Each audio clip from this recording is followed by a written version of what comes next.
we're solving problems for our children, our grandchildren. Oil is a finite resource, and eventually we have to find alternatives.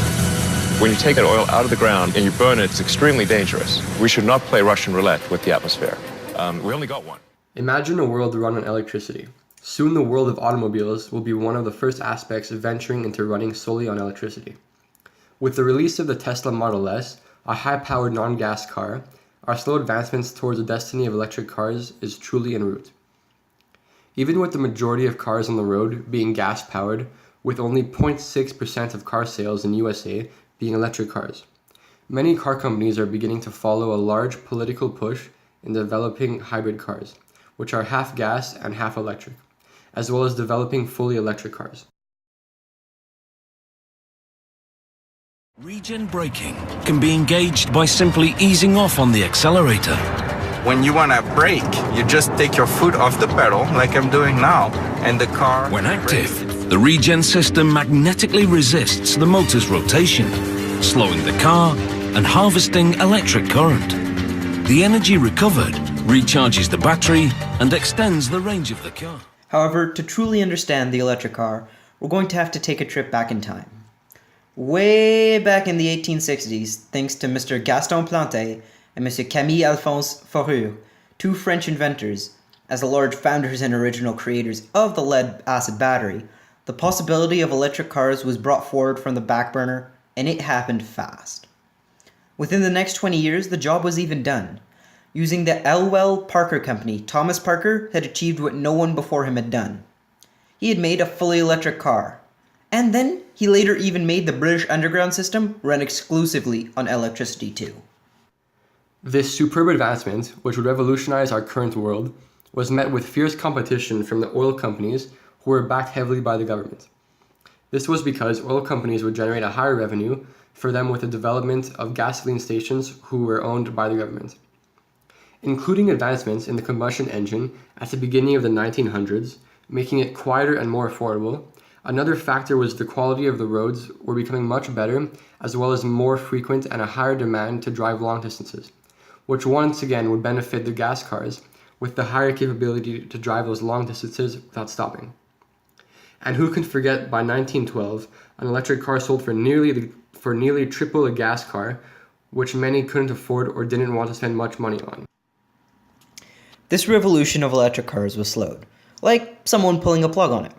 However, it was easily plugged back in as noticed by the return of the electric cars when the Henny Kilowatt was made back in 1961.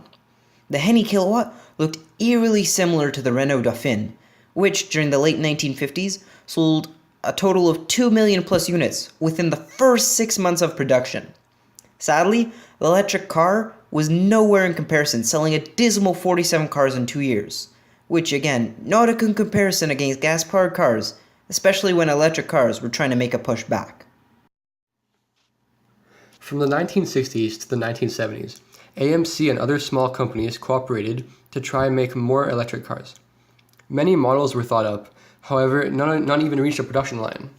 Minus one exception, a vehicle similar to that of a golf buggy, which managed to get transport on a ship called Apollo 15. So yes, the lunar rovers which drove on the moon were all electric. But once again, car companies didn't fully grasp the idea, as the money making of electric cars was extremely low versus that of one using a combustion engine. Pushed even further back until an energy crisis in the 1980s, which led to studies on the environment and which gave out some scary results. Ex-American President Ronald Reagan allowed California to operate with its own cabinet-level environmental agency.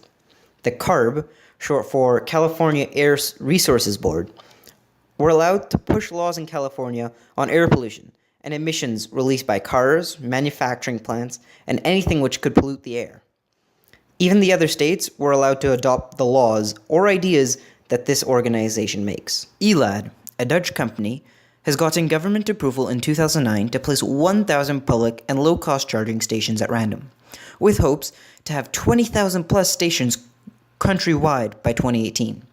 They are forerunners of a joint group called OCA, the Open Charge Alliance, which has 52 independent companies operating worldwide to help get charging stations and electric cars all over the world. On average, a gas car emits 1.3 pounds of CO2 per mile and uses 21 miles per gallon, whereas electric cars give off 0.8 pounds of CO2 per mile if using a coal or oil burning plant to make the electricity. It totals to 0 pounds of CO2 if using renewable sources like solar, wind, or hydroelectricity. Over time, this is increasingly going to help our world, as every 10 miles we would be saving 5 pounds of CO2 per person. Places like Quebec, where if we swapped 1 million cars, which is 25% of our cars, we would estimate 3.4 million tons of greenhouse gas emissions. The electricity used by those 1 million cars would be estimated at 3 terawatts. The use of one mid-sized electricity plant, which would only use 2% of Quebec's annual electricity output.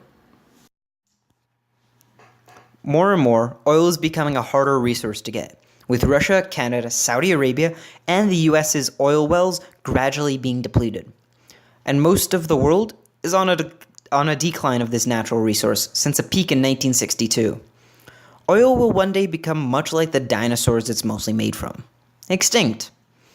Worldwide, it's something demanded more and more than anything else, and there's even been wars over it.